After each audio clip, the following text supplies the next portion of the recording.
See, I think we ended up with way too many narrators, but not to worry, because be the change you wish to see in the world is now under 140 characters, and congratulations.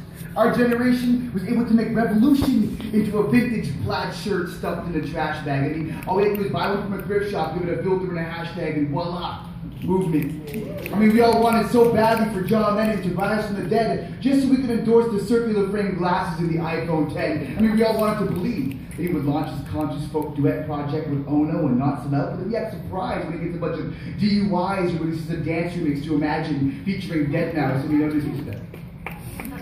I just encourage you to look closer. You'd see that the same scenes in our broken projectors, the same textbooks in our history lectures. Our megaphones are starting to sound like broken records, useless chants by young pawns obsessed with being kings, who never taught chess or checkers, but just had to be these necrophiliac Hannibal Lecters, harassing the corpses of our dead predecessors. This is a suck away quote, and you wonder why. The eagles and the falcons rarely leave the treetops once upon a time. They get to show us how to spread our wings for freedom, and look, we became a bunch of parrots and peacocks now. Some people call me a little bit of a lazy pessimist, and to be honest, I have to agree.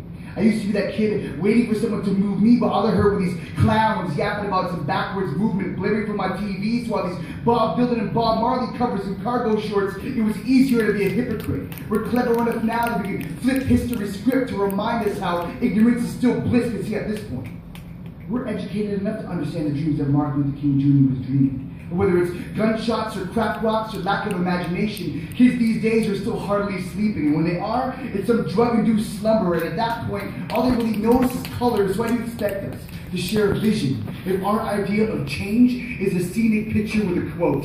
We were never taught compassion or sacrifice, but damn right we know how to use mirrors and smokes if we're recording. Are the lives of our past leaders and mashed them all up with their special features. Made Bob Marley into some dude with dread smoking a spliff on a t-shirt. Whether it's Tupac or Gandhi or Shakespeare or Badu, they just gave us lines that we get tattooed so we're too busy playing suck and blow with their quotes, and now we all got mono. We all bought the fancy shades, and now we all think we're Bono, but really we're just addicted to any artificial sense of enlightenment. Forget that we're all just a bunch of Western kids born with a sense of entitlement. Because, yeah, I understand. It's not that simple. We're all born with a bark to spark inspiration, but we're human. Sometimes we end up boarding up our windows, and I'm a hypocrite too. I've been known to be that self-righteous dreamer, eager to get his fight on, leaving my apartment for a $5 organic coffee while leaving my lights on. I would point out people who litter and criticize religion while praying for forgiveness for throwing my cigarette butts at pigeons. I think you have the right intentions. We're just getting a little restless. We're starting to forget that there was always more than Woodstock or Obama. Change is called change because it's a long-term investment. So all I'm saying is that if we're going to do this, pardon the cliche, but let's spread our wings and stop being these parrots retweeting. And maybe in 100 years when they open their history textbooks, we too said words and lived stories worth quoting and reading.